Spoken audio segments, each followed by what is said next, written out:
Football যে শুধু সাধারণ একটি খেলা নয়, বরং এটি তীব্র আবেগ, জীবন সংগ্রাম এবং বহু মানুষের চোখের জলের এক বিশাল ক্যানভাস, তা আরও একবার প্রমাণ করে দিলেন ৪০ বছর বয়সী এক অপরিচিত গোলরক্ষক। আর অবশেষে সেই বিশ্বকাপের গোলরক্ষকের পাশে বাড়ানোর ঘোষণা দিলেন ফুটবল জাদুকর লিওনেল মেসি। কল্পনা করুন তো দৃশ্যপটটি। বিশ্বকাপের মহোৎসব চলছে। মাঠের এক প্রান্তে দাঁড়িয়ে আছে ইউরোপিয়ান চ্যাম্পিয়ন স্পেনের মতো এক ভয়ঙ্কর ফুটবল পরাশক্তি, যাদের দলে রয়েছে পেদ্রি, গাভি, নিক উইলিয়ামস কিংবা লামিনে ইয়ামালের মতো বিশ্ব কাঁপানো সব মহাতারকারা। আর ঠিক তাদের বিপরীতে গোলপোস্টের নিচে একা দাঁড়িয়ে আছেন ৪০ বছর বয়সী এক কেপ ভার্দের গোলরক্ষক। স্পেনের একের পর এক মুহূর্তের আক্রমণ আর গোলমুখে নেওয়া ২৭টি ভয়ঙ্কর শট, সব কিছুকে একাই প্রতিহত করে তিনি সেদিন হয়ে উঠেছিলেন এক দুর্ভেদ্য প্রাচীর। ম্যাচ শেষে গোলপোস্ট অক্ষত রেখে সেই বীর যোদ্ধা যখন দুই হাত দিয়ে মুখ ঢেকে ছোট শিশুর মতো ডুকরে কেঁদে উঠলেন, তখন স্তব্ধ হয়ে গিয়েছিল পুরো বিশ্ব। কিন্তু প্রশ্ন ছিল, বিশ্বজয়ের এই অভাবনীয় আনন্দের মুহূর্তে তিনি কেন অঝরে কাঁদছিলেন? তার ভেতরে কি এমন পাহাড়সম কষ্ট লুকিয়েছিল? চলুন ফুটবল ইতিহাসের সবচেয়ে আবেগঘন এবং চোখে পানি আনার মতো সেই সত্য কাহিনীটি জেনে নেওয়া যাক। স্পেনের বিপক্ষে ম্যাচ শেষে ওই গোলরক্ষকের কান্নার পেছনের কারণটি শুনলে যে কোনো পাষাণ হৃদয়ও কেঁদে উঠবে।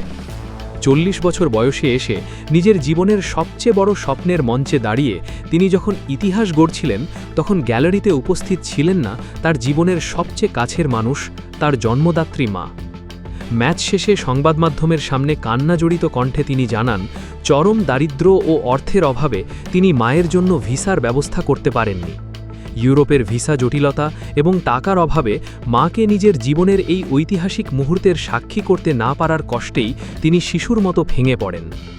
ভোজিনহার জীবনের গল্পটা শুরু থেকেই ছিল সীমাহীন সংগ্রামের। তার আসল নাম জোজিমার জোসি ভোরা ডায়াজ। ১৯৮৬ বিশ্বকাপে আলো ছড়ানো ব্রাজিলিয়ান কিংবদন্তি জোজিমারের অন্ধ ভক্ত ছিলেন তার বাবা। সেই ভালোবাসা থেকেই ছেলের এমন নাম রাখা হয়।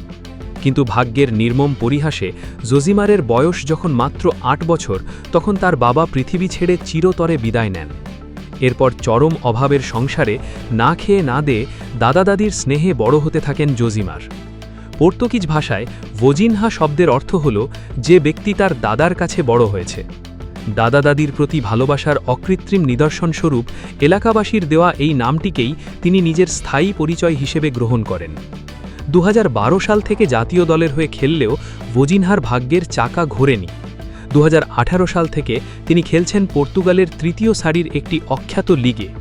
এই চরম দারিদ্র্যের কারণেই বিশ্বকাপের মতো আসরে নিজের মাকে নিয়ে আসার সামর্থ্য তার ছিল না।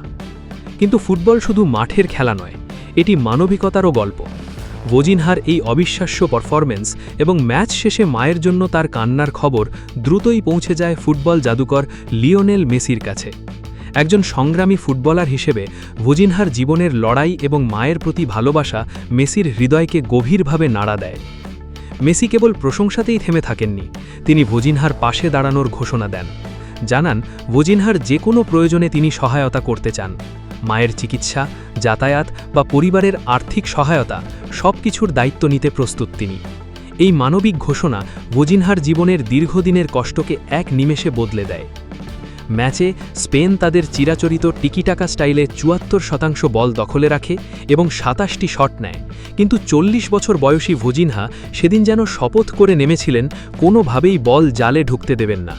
নিজের অভিজ্ঞতা আর রিফ্লেক্স কাজে লাগিয়ে তিনি করেন ৭টি অসাধারণ সেভ। বিশ্বের সেরা তারকাদের একাই হতাশায় ডুবিয়ে দিয়ে তিনি কেপ ভার্দেকে আনেন স্মরণীয় ১ পয়েন্ট। এই ম্যাচের মাধ্যমে তিনি একটি অনন্য রেকর্ডও গড়েন। মিশরের কিংবদন্তি গোলরক্ষক এসাম এল হাদারির পর বিশ্বকাপ ইতিহাসে দ্বিতীয় সর্বোচ্চ বয়সে অভিষিক্ত খেলোয়াড় এখন তিনি। শুধু তাই নয়, অভিষেক ম্যাচে ক্লিন শিট রাখা সবচেয়ে বয়স্ক গোলরক্ষকের রেকর্ডও এখন তার দখলে। ম্যাচ শেষে তার এই বীরত্ব গাথা এবং মায়ের জন্য কান্নার দৃশ্য সামাজিক যোগাযোগ মাধ্যমে দাবানলের মতো ছড়িয়ে পড়ে। ব্রাজিলের জনপ্রিয় স্পোর্টস চ্যানেলগুলোতে দর্শকদের সরাসরি আহ্বান জানানো হয় তাকে অনুসরণ করার। যেখানে ম্যাচের আগে তার অনুসারী ছিল মাত্র ৩৫,০০০, ম্যাচ শেষে সেই কয়েক ঘন্টার মধ্যে ১০ লাখ ছাড়িয়ে যায়। পরদিন সকালে সেই সংখ্যা পৌঁছে ৫০ লাখে। এটি প্রমাণ করে বিশ্ব ফুটবলের দর্শকরা এখনও সত্যিকারের সংগ্রাম এবং আবেগকে সম্মান করতে জানে। সুপ্রিয় দর্শক, স্পেনের মতো শক্তিশালী দলকে একাই রুখে দেওয়া ভোজিনহার এই জাদুকরী পারফরম্যান্সকে আপনি 10-এর মধ্যে কত রেটিং দেবেন? আর তার কষ্টের জীবন কাহিনী শুনে এবং তার পাশে মেসির দাঁড়ানোর এই মানবিক ডিসিশনটি আপনার কেমন লেগেছে কমেন্ট বক্সে জানিয়ে দিন। ভিডিওটি ভালো লাগলে লাইক দিন এবং এমন সব এক্সক্লুসিভ স্পোর্টস ডকুমেন্টারি সবার আগে পেতে আমাদের চ্যানেলটি সাবস্ক্রাইব করে বেল আইকনটি বাজিয়ে দিন। ধন্যবাদ।